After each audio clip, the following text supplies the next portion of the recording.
Okay, so Be'ezras Hashem, digging deeper into the lights of Hanukkah. What we spoke about yesterday was how the darkness of existence and the choshech of the tzimtzum is ultimately going to be transformed to be the vessel of light. And it's not only a general conception of darkness, but rather each and every moment of darkness, each and every particularized form of particularization that a person experiences in this world, in their inner life and in their outer life. Each and every one of those points of darkness are going to be transformed to become the seat of the revelation of HaKadosh Baruch Hu's infinite light. And this is the whole story of Hanukkah, the need to descend down into concealment, into this worldliness, into Olam Hazeh, into the Choshech HaKaflu Mechupa, for the singular purpose of transforming the darkness into light. Rav Aaron Halevi Meistraselia, the Talmud Mufak of the Baal HaTanya, explains this fundamentally clearly in Parshas Miketz, where he says as follows, that in truth, the fundamental purpose of this world is for HaKadosh Baruch Hu to reveal his light, the fullness of his light, specifically by way of existence that seems to block out his light because of its darkness. And to realize that that darkness and that concealment also comes from his essence, blessed be his name. And that is what the pasuk means when it says, Yeshes choshech sisro, that the darkness that is his concealment shall be settled, meaning to say that it is the impossibility of grasping how or in what way HaKadosh Baruch Hu's essential light is revealed down here in the particularized forms of darkness that we experience. But nevertheless, what we have to come to find is that this darkness does not conceal his absolute unity. It doesn't block out the simple truth of Ephes Zulaso, that there's absolutely nothing other than him. It's just the process in which we come to unify the lower darkness down here with the upper essential light of HaKadosh Baruch Hu's light above. Only when we're able to draw down HaKadosh Baruch Hu's infinite light of Ephes Zulaso down into the particularized vessels of darkness in this world, it's only then that we're going to be able to reveal HaKadosh Baruch Hu's light above and below at the same time. Every prat, every encounter with concealment is in truth the opposition of godliness that is revealed from within God himself, so as to reveal the full unity of godliness. That if godliness can only be revealed when it's easy and when it's simple and when it's clarified, then the revelation of unity would be lacking the opposite of itself, which is the place of concealment. And therefore, it's specifically within the place of concealment, within the opposition to godly light, that the ultimate unity of HaKadosh Baruch Hu is going to be revealed. It's going to be revealed that all of the differentiation and all of the concealment and all of the destruction is all there simply to kindle more of the unified light of HaKadosh Baruch Hu. We don't have a way of understanding how exactly this takes place because it's Lamala Mitam Vedas. It's something that completely denies human rationality. It needs an emuna that's above rationality. The only vessel to make space for this paradox, which is that the essence of HaKadosh Baruch Hu's light, so to speak, is equally present above in revelation as it is down below in concealment. The light from before creation and the light of after the creation are ultimately the same. And in spite of the fact that it appears to be two fundamentally polar opposite spaces of functioning, above is clarity and below is concealment and all of its symptoms, nevertheless, without knowing how and without knowing in what way it's possible to say this, nevertheless, what the Hanukkah candle represents is the acknowledgement that it's all the same, that leis asar panamine, and all of the worlds are as if they don't exist when it's seen from the vantage point of HaKadosh Baruch Hu's absolute infinitude. The question is only how do we reveal HaKadosh Baruch Hu's light in this particular place, in this prat, in this ounce of darkness.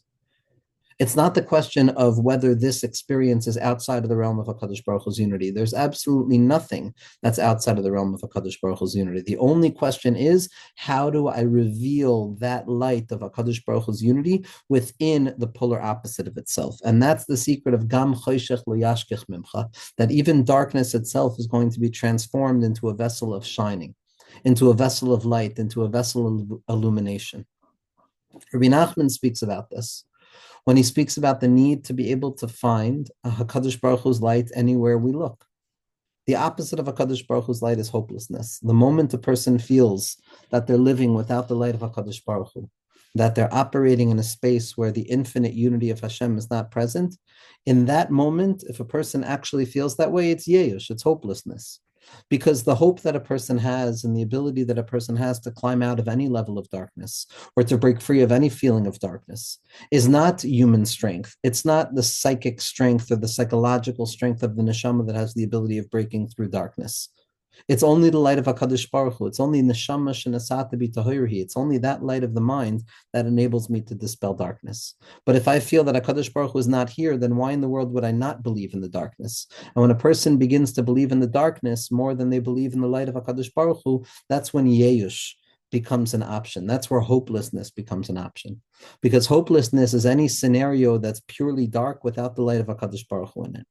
The secret that Rebbe Nachman came along to reveal is that even in the places that appear to be abject territories of Yeyush, even in those pockets of darkness that appear to be devoid of the animating light of HaKadosh Baruch Hu's Kav, nevertheless, Ein Shum Yeyush Ba'olam Klal. There's no such thing as Yeyush, meaning to say that there's no such thing as absolute darkness. There's no scenario in which the light of HaKadosh Baruch Hu is actually not found there, which means that I can never actually give up hope, because giving up hope is an ontological statement of God's light being absent from there. But if I know that God's light is always present, even in the darkness, specifically within the darkness, then there's no reality in which I can lose hope. Then any act of losing hope is without actual knowledge. It's a yesh lo midas. Because if I'm digging down deep into the vestiges of experience, I will always come to find that hidden shine, that or haganuz, that tiny light that shines forth from within the concealment itself to illuminate the darkness. There's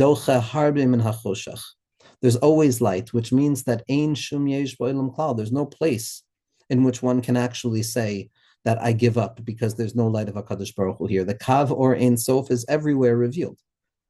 And most of the year, most of our functioning is that, okay, it's revealed up until a certain point. It's revealed up until a certain place. But comes Hanukkah, and Hanukkah is saying, no, the limitations in your mind about how far down the infinite light can go, the restriction in your mind of thinking that there's places in which we can't say Efes Zulaso, that there's nothing but HaKadosh Baruch Hu's fundamental unity, those are all imagined. Because in truth, afilu lamata me'asar tvachim, down beneath 10 tvachim, in the Ragle de Tarmadoi, in the place of habituated darkness, in the Pesach that's open to Rosh Hashanah, in that strange territory of this worldliness that appears to be so devoid of the light of HaKadosh Baruch Hu, on Hanukkah, we show that the light of HaKadosh Baruch Hu is present everywhere. There's no limit point at which we can say that the light of HaKadosh Baruch Hu is not there. Ein oid milvado. And Hanukkah is the proof, because Hanukkah is what breaks the yellow tape, and it says we can go down even to those places where it appears that even there, no matter how light Hashem is, Hashem's light can't go there. On Hanukkah, we break those barriers and we say, no, Hashem's light is there as well. Hashem's light is hidden within those places. Yosef HaTzadik goes down into the pit. Yosef HaTzadik goes down into a place of concealment. He goes into the place of the backside, into the place of concealment, into Chutz La'aretz. He goes into the places where it appears that it's so constricted and so dark. But the job of the tzaddik is to go down there and begin the work of interpreting dreams, to descend down into those bad dreams of David HaMelech, where it appears that it's Yeyush, where it appears that there's no light there. And the job of the tzaddik is to descend down there and to be moisif or, to be like Yosef HaTzadik, who has the ability of uncovering the light of Moichin the Godless within Moichin the Katnas, uncovering the light of Or Ein Sof within those concealment upon concealment vessels, where it appeared that HaKadosh Baruch Hu was not there. The job of Yosef HaTzadik is to go down into Mitzrayim, to go down into the places of constriction, where the mind a moment before assumed that this bad dream doesn't have the light of HaKadosh Baruch Hu in it.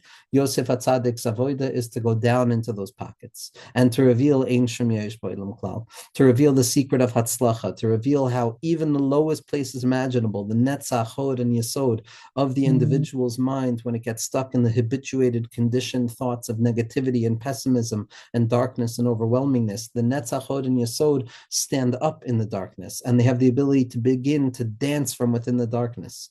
And when we dance from within the darkness, we reveal how all of the concealment are in truth pockets of light waiting to be revealed.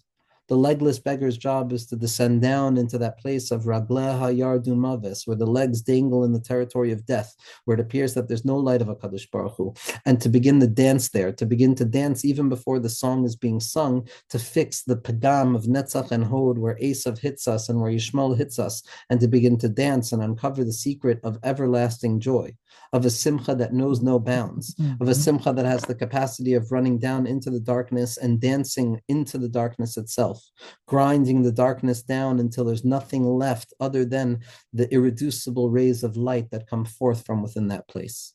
Each and every person has to do this. We have to go down into the pits of our mind, into those places where we feel yesh, where we feel overwhelmed, where we feel scared, where we feel sad, where we feel all of these difficult feelings that are all operating within a constricted mindset where God's light is not revealed.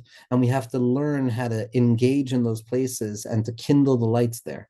To realize that Gam Choshech Lo Yashkech Mimcha means that on Hanukkah, HaKadosh Baruch Hu wants the Giloi to be mitzad HaHepoch. HaKadosh Baruch Hu wants to be revealed within the Pratiyas, wants to be revealed Lamata Me'asar Tvachim. The dream needs to be interpreted.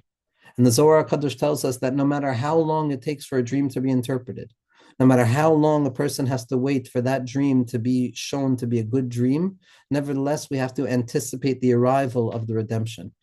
B'chol yom mechakelo, we wait for the arrival. The interpretation of the dream always comes, says the Zohar HaKadosh.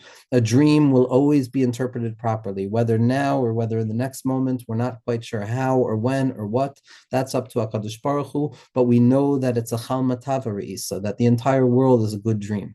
It's a good dream that's waiting to be interpreted by the light of Yosef HaTzadik as he enters into the concealment of David HaMelech, as he enters into that place of Malchus, the Leis Lemagam Meklum, Moichin the katnus of constriction and fear and the things that go bump in the night. And Yosef HaTzadik's job is to be moisif, or to be moisif, to add more light in those places, to interpret the dream in a good way. This is the secret of Kod Tevarchu Es Yisrael, that the Kohanim, we daven that the Kohanim, the bracha of the Kohanim shines forth, the Shem and Mishchas Kodesh, that illumination of the mind, that awakening of the mind that has the ability of seeing HaKadosh Baruch Hu everywhere revealed. That light of the Shemin that has the ability to transform even David HaMelech into a king. David HaMelech, who feels so stuck in the despondency of the bad dreams of this world. The Shemin Mishchas Kodesh of the Kohen Gadol, the Pach Shemin that's unblemished, that light of Nishmas Yisrael Tahirahi, that has the ability of Koi Tevarchu to awaken the darkness of Kislev and to reveal the goodness within it. That's why we daven during Birchas Kohanim for the interpretation of dreams to be transformed like the dreams of Yosef HaTzadik. Ko Tevarchu Es B'nai Yisrael, down here in the ko of it all, in the concealment of it all, in the lowliness of it all. That's where the dream has to be interpreted. The dream being interpreted takes patience. A person has to gird themselves with patience and hope. A hope that HaKadosh Baruch Hu is going to reveal himself. How, in what way, I don't know, but I sit by the candle and I hope. Va'aviv shamar es hadavar. Yaakov Avinu understood that the descent of Yosef into the pit is the beginning of a difficult story. It's the beginning of what at first appears to be a bad dream. But it's only through the bad dream that we have the ability to learn the interpretation of the dream and transforming all darkness into light. And that's the secret of the kindling of the lights of Mashiach. The kindling of the lights of Mashiach that are sparking by the Hanukkah candles. The light of Mashiach comes from the darkest places imaginable. The Krach Gadol Sheberomi, in that place of suffering, in that place of difficulty, in that place of concealment, in that place that appears to be so far and removed from the infinite light of HaKadosh Baruch Hu, suddenly the light of Mashiach Tzidkenu, the light of Hanukkah, the light of illumination is going to come and transform all darkness into light. It's going to be Mahapich, the Chashucha into Nehura. It's going to be Mahapich, the Meriru into a Matiku, and all of the difficulty and all of the containment is going to suddenly be revealed to be the source of unfathomable illumination. An illumination that causes us to crack up, an illumination that causes us to laugh at the previous moment of conceived darkness. But at first, when we descend down, when Yosef HaTzadik goes down into the pit, so there's no other way other than by going through the difficult process of struggle, of the possibility of hopelessness, of falling into those pockets of difficulty. But we have to be aware that we know that in the end of the day, Ein Shem Yesh B'Olam Klal. There's no such thing as hopelessness. There's no such thing as darkness. So even the momentary feeling of slip sliding into darkness and descending down into pockets of concealment that we don't think we'll be able to come out of, even that has to be transformed into avodas Hashem. The bad dream itself has to be transformed into avodas Hashem. It's the secret of tshuva that comes from the depth of the heart, says the Rebbe Rashab. It's the secret of tshuva that comes about when the soul finds itself in a low place, when the soul finds itself concealed and constricted with all of the damage of the year. But there comes a time where the soul wants to return from its stuckness, where the soul wants to awaken itself. At this moment, when the soul feels that it's stuck, but it wants to come back up, it wants to be visited by the neshama, the first expression of the essential nature of the soul is the beginning of a movement away from itself, a movement out of itself, the beginning of a shift out of the concealment. When I feel stuck in concealment, there's a movement outwards. The intensification of that difficulty creates a certain desire to run away from the difficulty. And that tnua, that movement, that hazaza, that beginning and a shifting of the self is going to be experienced with a deep sense of bitterness, a mariris atzuma, mit der starke nitgutkeit, bioter, says the Rebbe Rashab on Daf Lamed Zayin and Hemshech Samech Vav, with a very strong sense of no goodness. And in that place, when a person begins to feel that sense of no goodness, what's actually being awoken is a deep yearning to climb out of the darkness and to run upwards to HaKadosh Baruch Hu. It's not just one part of me that wants to run upwards to HaKadosh Baruch Hu, but feeling the difficulty that I'm feeling, it's my entire self, the entire essence of myself wants to run up to the degree of Klois HaNefesh Mamish, that I don't want anything but HaKadosh Baruch Hu. It's the only thing that could save me from this darkness. I don't feel it at that point. All I feel is the difficulty. All I feel is the bitterness. All I feel is the pain over the distance. But in truth, within the pain over that distance, within being stuck within the concealment, there's a profound level of drawing forth of godliness into my experience that's not felt. I don't feel it yet. It's like an inaudible voice that's moving within the self. It's the screaming out of the heart that can't be heard. But in truth, in spite of the feeling of distance, in truth, there is a profoundly strong sense of drawing the nefesh and its stuckness closer to godliness. I just don't feel it yet. The reason I don't feel it yet is because the drawing down is coming from such a low place, coming from such a place of concealment, from a place of constriction where it's painful, where it's contained. It's a place of trying to run away from negativity. It's a place of trying to save ourselves from the place of death. But when a person feels that the grip of death is upon them, in that moment, there's no place to run other than to the source of life itself. But the original and the initial awakening that takes place is a sense of brechat, a sense of running away into the light. Furthermore, says the Rebbe Rashab, this type of encounter of trying to draw God down into this low place, it almost feels like a hopelessness of the spirit, kimiyuash benafsho, that there's nothing else that I can do. I'm stuck. And in that place of hopelessness and that possibility of hopelessness, the growth and the ability to draw the light of HaKadosh Baruch Hu down even more is going to be unfathomably light. Sometimes the hopelessness comes about by a feeling of awe. When I feel so much awe and I feel an ascent and I say, oh my gosh, I can't do this. I'm not always going to be able to live at this high level. That's not the Eish we're talking about here. Here, says the Rebbe Rashab, we're talking about that I don't feel anything at all. I feel no connection to godliness. All I feel is my loneliness. All I feel is the nisht gudkeit. All I feel is the fact that I have no shaykhis to elokus. I have no shaykhis to godliness. And this in and of itself is the element of Yeish, of hopelessness. How is it possible for me to come close to God again? How is it possible to be the fine light of God here? If I've fallen so far and I'm operating in a place that's so removed and in opposition to the light of God. I'm in a profound level of pain, says the Rebbe Rashab.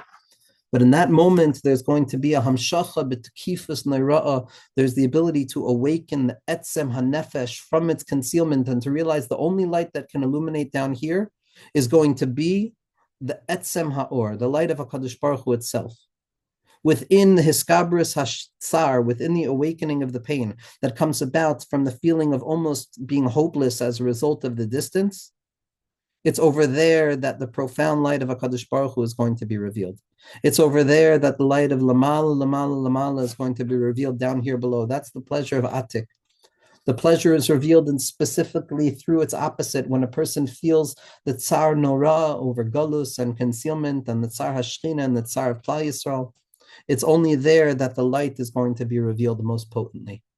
This kimiyush benafsha, when a person sits in the darkness in front of the candle and contemplates darkness for but a moment and allows their mind to think of what it would be like, God forbid, to live in a world where it was actually dark and the light of HaKadosh Baruch Hu wasn't truly present. A person realizes that it would be kimiyush benafsham, and then you light the candle, and then you shine the light, and then you reveal how much of Elokus is coming down, specifically when we feel that the only thing we can do is hope for HaKadosh Baruch Hu. This is the element of patience. We have to be so patient. We have to be able to cultivate savlanus. We have to be able to be soivel. We have to be able to tolerate that momentary sense of darkness and then right away to flood that territory, to flood that empty vessel of the mind with the light of no, einon milvado, ein shem yesh b'olam klal. Then I might feel distant, I might feel far, this thing might feel like it's away from HaKadosh Baruch Hu, but in truth it's absolutely not. And with this we go deeper into the Rebbe Rashab and Samach Vav, and this is on Daf Kuf Beis. This is the element of patience. This is the element of waiting. This is the element of wading into all of the pockets of concealment, into those territories of Torah Shabbal Peh, where there's reboy questions and there's so many kushios and tiyuftos and tekus, and a person doesn't know anything anymore. But there's a darkness that is unleashed upon the world. There's an anarchy that's unleashed upon the world, and it appears that the center cannot hold. But at the heart of the sugya, at the heart of the bilbul, at the heart of all of the confusion, there's revealed a nehiru dakyik. There's a gentle light that shines forth from within the etzem ha'or, and it illuminates all of the darkness. A person has to be patient. The person has to have savlanut. Patience, says the Rebbe Rashab, is the same element as hope. That patience enables me to hope for a light that's going to come. If I didn't think that there could be a hope that can come to illuminate the darkness, then I would have no reason to be patient for it. Hope is only shayach to something that I don't know when it's going to arrive. I don't know if it's even going to arrive. But I choose to decide that it's definitely going to arrive. I choose to hope that it's certainly going to arrive.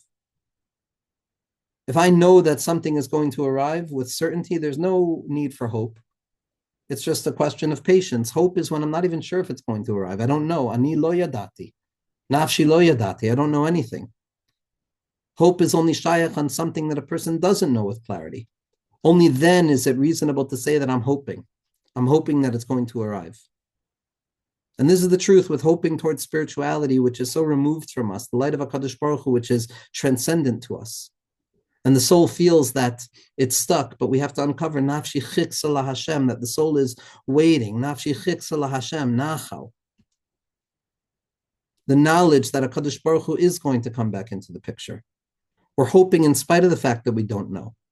And it's not certain that our hope is going to be accomplished in accordance with our reasoning. But in accordance with our hope in you, HaKadosh Baruch Hu, we know, anu ma'aminim b'toykef, we know that it's going to come, and we continue to hope. And within this hope, even though I don't know how, and I don't know when, and I don't know where, nevertheless, there's a profound level of self-nullification that I continue to hope. And through that hope itself, I begin to draw down the salvation. I begin to draw down the innermost will. I begin to draw down the innermost desire and the pleasure that's going to be revealed in the future, which is the recognition that HaKadosh Baruch Hu has been here all along. That it's the process itself, it's the yearning, it's the waiting itself, it's the possibility of Yeyush that ensures that we'll never lose hope.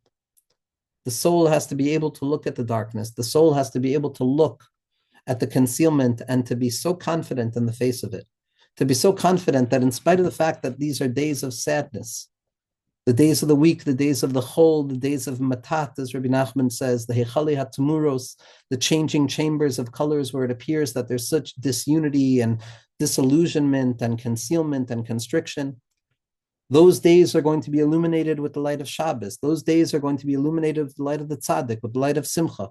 And samchenu kimoisanisanu, and it's going to be revealed that all of the teva and all of the concealment and all of the shame of Elokim and all of the darkness is all going to be revealed to have been a vessel for the light. And suddenly all of the days of teva and all of the natural order of things is suddenly going to be transformed, to be revealed to be more miraculous than the miracle itself. And this worldliness and all of its concealment, mitzad hayesh hatachton, mitzad hachoshech hatachton, is going to be revealed to be the vessel for a light and or mufla remala that could not have been revealed in any other way other than in that particular vessel of the choshech, of that feeling of chashachta, that you've removed yourself from me. In that place, we have to draw down and dig deeper into the light. Dig deeper into the light. And the farther down the light can go, the more profound the light's revelation is. This is the unity of hopelessness and hope at the same time, where there's a feeling of kimiyush benafsho, but at that same point, through that yeyush, through that sense of distance, there's a hamshacha b'tekifus. It's a hamshacha b'tekifus shabilti murgash. It's not felt. It's an unfelt light that comes down, and suddenly the menorah is lit, and suddenly there's a nace, and suddenly we uncover the pach shemen, and suddenly the Kohen Gadol returns, and suddenly Mashiach Tzidkenu comes, and suddenly all of the tsar is gone, and suddenly all of the difficulty is transformed into light and joy and pleasantness. And suddenly the day comes and it begins to crack up at the darkness, and we begin to enjoy Samchenu Kimois Anisanu, the Simcha Amitis of the Geula Shlema of Ayin Ba'ayin Yir B'Shuv Hashem Tzion, that we live with two eyes, one eye on the darkness and one eye on the light, one eye on infinitude and one eye on constriction. But in the end of days, when Mashiach Tzidkenu comes, it's going to be the secret of Ayin Ba'ayin, that even Chutz La'aretz is nichlal within Eretz Yisrael, and the tzaddik goes down into Chutz La'aretz, and Yosef HaTzadik goes down into the bore in order to reveal the light that's revealed everywhere. And we should be zoichet to ayin ba'ayin, to she's the light with both eyes, to see the light in the nace and in the teva, in Hashem and in Elokim, in the darkness and in the light. And in that way, we become the revelation of Mashiach itself. To live with these moichin is to live with the moichin of Mashiach, to live with the knowledge of Samchenu Kimois Anisanu, of Hayinu Kecholmim, that it was a dream. It was a dream of David HaMelech, and in the beginning it looked like it wasn't a good dream, but then Yosef HaTzadik came along and revealed that it was a good dream. Chal Matav Isa. Chal Matav Isa, that there's no death, there's no concealment, there's no darkness, there's no deficiency. It's all Maisa Kishuv. It's all the Maisa Satan. It's all the Mechitzos that HaKadosh Baruch Hu has set up to block our eyes from the truest truth of Ein Oid Milvado Leis Aser Panim Minei Kulakaima Kiloi Chashiva Kulakaima Loi Chashiva Sovev Kalam and Mamali Kalam and Mil Baladecha Inshu Matzias Klal Efes Zulaso. Efes Zulaso. And with that, we can taste the light of Mashiach now, Be'ezras Hashem.